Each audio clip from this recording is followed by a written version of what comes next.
তাহাজ্জুদ নামাজ পড়লে দুনিয়াতেই 4টি পুরস্কার পাবেন। আমরা অনেকেই তাহাজ্জুদ নামাজ পড়ি, আলহামদুলিল্লাহ। মনে রাখবেন, যারা জীবনে সাকসেসফুল ম্যান হতে চান, সফলতা অর্জন করতে চান, তাহাজ্জুদ ছাড়া কখন আপনি সফলতা অর্জন করতে পারবেন না। কোনো মুসলমান রাতের সালাত ছাড়া সফলতা অর্জন করতে পারে না। কারণ আল্লাহ তাআলা রাতে শেষ অংশে প্রথম আসমানে চলে আসেন। বুখারী শরীফের হাদিস, আল্লাহ পাক রব্বুল আলামিন প্রথম আসমানে এসে বান্দাদেরকে ডাকতে থাকেন। মুয়াজ্জিন 5 বেলা ডাকে, হাইয়া আলাস সালাহ, হাইয়া আলাল ফালাহ, কাম টু দা সাকসেস, সফলতার দিকে আসো, কল্যাণের দিকে আসো। এমন একটা সময় আছে যে সময়টা আল্লাহ নিজে বান্দাদেরকে ডাকতে থাকেন, সেই সময়টা হচ্ছে রাতের শেষ অংশ, তাহাজ্জুদের সময়। এই সময় যারা নামাজ পড়বে, আল্লাহ পাক রব্বুল আলামিন তাদেরকে দুনিয়াতেই 4টি পুরস্কার দিবেন। 1 নাম্বার, আল্লাহ তাআলা তাদের গুনাহ খাতাগুলো ক্ষমা করে দিবেন। গুফিরা লাহু মা তাকাদ্দামা মিন যামবি ওয়াল previous sins will be forgive. তাদের পিছনে যত গুনাহ আছে সব গুনাহ আল্লাহ ক্ষমা করে দিবেন। তো এই পুরস্কার আমরা চাই কি চাই না? যদি গুনাহ মাফ হয়, দেখবেন আপনার অন্তর পরিষ্কার হয়ে গেছে, নামাজ পড়তে ভালো লাগছে, ইবাদত করতে ভালো লাগছে, রুকুতে স্বাদ পাচ্ছেন, সিজদায় স্বাদ পাচ্ছেন। 1 নাম্বার পুরস্কার, আপনার গুনাহ মাফ হয়ে যাবে।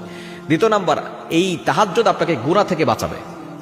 যখন আপনি তাহাজ্জুদ নামাজ নিয়মিত পড়বেন, দেখবেন আপনি 5 ওয়াক্ত নামাজও পড়বেন, নফল নামাজ পড়বেন, চোখের হেফাজত করবেন, হাতের হেফাজত করবেন। হাত দ্বারা গুনাহ হবে না, পায়ের দ্বারা গুনাহ হবে না, চোখের গুনাহ হবে না, ব্রেইনের গুনাহ হবে না, মস্তিষ্কের গুনাহ হবে না, কলবের গুনাহ হবে না। আপনি গুনাহ থেকে বাঁচতে পারবেন। এই তাহাজ্জুদের নামাজ আপনাকে গুনাহ থেকে বাঁচাবে। 3 নাম্বার পুরস্কার, আল্লাহ তাআলা মর্যাদা বাড়িয়ে দিবেন।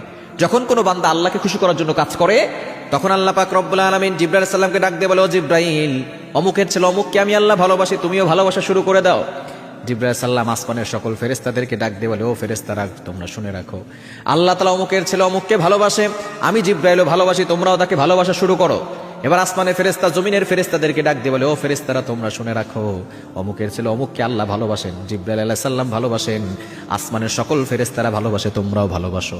পুরা দুনিয়ায় ঘোষণা হয়ে যায়, সকল মাখলুকাতের কানে কানে চলে যায়, ও মাখলুকাত, ও দুনিয়ার সকল প্রাণীগুলো শুনে রাখো, অমুককে আল্লাহ ভালোবাসেন, জিবরাইল আলাইহিস সালাম ভালোবাসেন, আসমানের ফেরেশতারা ভালোবাসেন, জমিনের ফেরেশতারা ভালোবাসেন।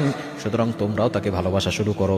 যারা তাহাজ্জুদ পড়বে, 3 নাম্বার পুরস্কার, আল্লাহ তাদের মর্যাদা বাড়ায় দিবেন। 4 নাম্বার পুরস্কার, সে আল্লাহর নৈকট্য অর্জন করতে পারবে। আর যে আল্লাহর নৈকট্য অর্জন করবে, তার দুনিয়াতে কোনো টেনশন নাই, দুনিয়াও শান্তি, আখিরাতেও সে জান্নাতে চলে যাবে।